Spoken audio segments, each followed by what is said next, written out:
तो केलकर ने कहा कि अम्बेडकर तुम्हारी खुशी ज्यादा दिन तक रहने वाली नहीं है। बोले क्यों?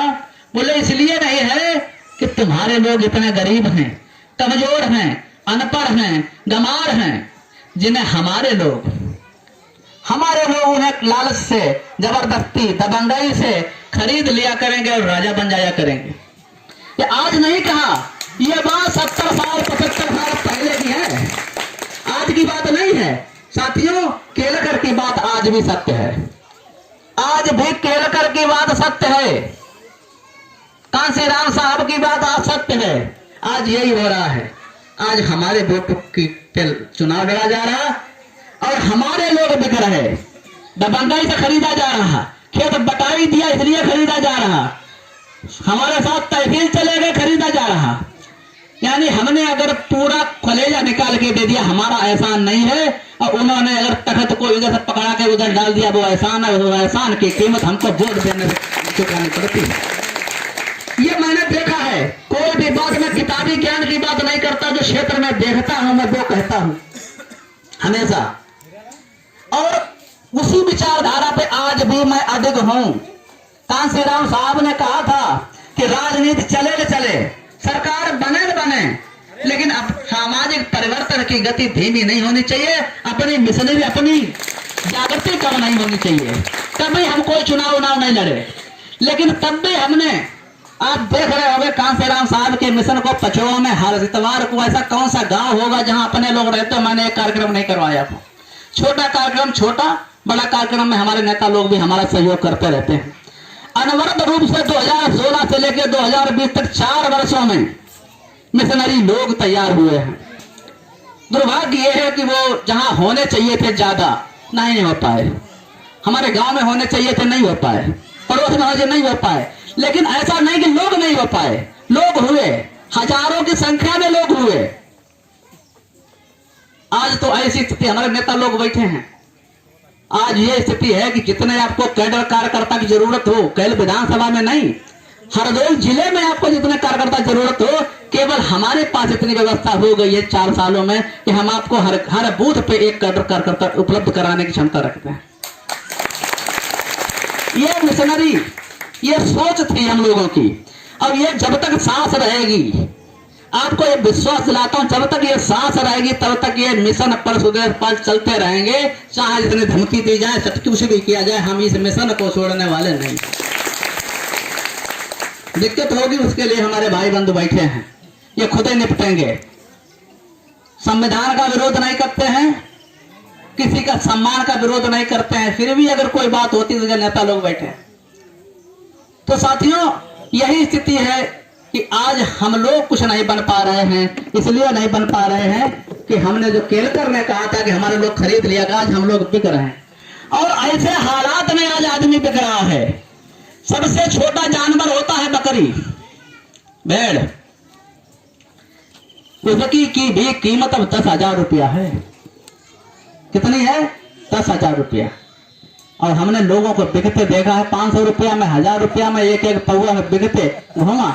जिस समय तुम 500 रुपया में तुम बकरी की कीमत तुमने नहीं रखी, आदमी की कीमत बकरी की कीमत के बराबर नहीं रखी, क्या तुम अपने को अम्बेडकरवादी कह पाओगे? क्या कभी उन जवाब मांगा जाएगा जिन महापुरुषों ने संघर्ष किया, तुम्हें वोट का अधिकार दिलाया, तुमने वो 500 रुपए में मिट्टी मोड़ बेच लिया? क्या हम लोग मुंह दिखाने वाले हैं अपने महापुरुषों को? हम अपने महापुरुषों को मुंह दिखाने वाले हैं? आदमी की कीमत आज 500 रुपया है, और बकरी का नवजात बच्चा तुरंत पैदा हो वो भी 1000-2000 में बिकता है। हमने इतनी अपनी डैमेज कर लिया है, इतनी लालच में अपने को बर्बाद किया है, इसलिए दूसरे लोग हम पे शासन करते हैं। कांसीराम साहब कहते थे कि जो कौम क्रांति नहीं कर सकती है वो कौम कभी शासक नहीं बन सकती है, और जो शासक नहीं बन सकती है उसकी बहु बेटियां इज्जत कभी सुरक्षित नहीं रह सकती। मैं नहीं कहता, कांसीराम साहब कहते थे। और एक बात और कहना चाहूंगा, 1 मिनट समय मैं और लूंगा, कि जब कोई मीटिंग वगैरह होती है हम लोगों की, तो गांव में हमारे लोग जब पर्चे बांटने जाते हैं तो सबसे पहला प्रश्न होता है कि वहां मीटिंग क्या मिली, क्या करें चले मीटिंग वहां का मिलेगा। तो मिलने वाली, मांगने वाली, हम मांगते हैं। और कांसीराम साहब क्या कहते थे? कांसीराम साहब कहते थे कि मांगने वाली कौम कभी शासक ही नहीं बन सकती है। जो चीज मांगने, अरे देने वाले कौम बनो। कि हम मीटिंग में जा रहे क्या देंगे जाकर दूसरे को? हमेशा हम लोग मांगते रहे कि मीटिंग में मिल जाए, मांगते मांगते आज भिखारियों की नजर के बराबर आ गए हैं। आज एक एक टिकट की भीख मांगनी पड़ती है। तो ऐसी स्थिति में पंचायत चुनाव करीब है। कई ग्राम पंचायतों के लोग यहां बैठे हैं। सब लोगों से मेरा अनुरोध है कि तुम्हारी बिरादरी कौन है? तुम्हारी बिरादरी वही है जो तुम्हारी विचारधारा का आदमी है।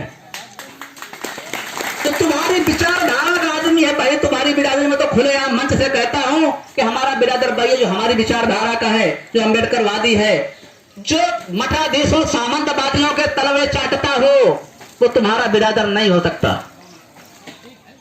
जो डर में, भय में लोगों के तलवे चाटने का काम करता हो, सोच लेना ये तुम्हारा आदमी नहीं है। तुम्हारा आदमी वही होगा जो भूखा रहेगा, प्यासा रहेगा, तुम्हारे साथ रहेगा। किसी भी जाति का हो, किसी भी कौम का हो, वो तुम्हारा है। बिकाऊ लोग किसी के नहीं होते हैं। इसलिए बहुत सोचने समझने की जरूरत है। बाबा साहब ने जो वोट का अधिकार दिया, जो कोई मामूली बात नहीं, मतदान और कन्यादान बहुत सोच समझ किया जाता है। कन्यादान में केवल एक कन्या की बात होती है और मतदान में हजारों कन्याओं की सुरक्षा, रक्षा, इज्जत, मान सम्मान की बात होती है। इसलिए मतदान कन्यादान से बड़ा है। ऐसे मत झोंक देना, जाकर किसी को 500 रुपया में पौवा पी के मत झोंक देना। खूब सोच समझ के झोंकना, ताकि आने वाली पीढ़ी तुम्हें माफ नहीं करेगी। अभी तक पता लगा कि ऐसे लोगों को लोग मजबूत कर रहे हैं। एक लोग हैं, उनके बाबा को सताते रहे, उनके बाप ने साहब के बाप को सताया। अब लड़का चुनाव लड़ रहा तो बोले वो ठीक है, तो हमने तुम्हारा लड़का इसे सताई। अब पीढ़ी दर पीढ़ी मजबूत करते रहो। जहां पे मट्ठा डालना चाहिए था वहां डीएपी योग दो जाकर। फिर मत रोग ये सताता है, वो सताता है, शराब पी के इसने गाली थी, उसने गाली थी, अभी खूब डीएपी उड़ेलते रहो। तो इसलिए ज्यादा न कहते हुए अपनी वाणी को विराम देता हूं। मैं सत्य बोलता हूं, कट बोलता हूं।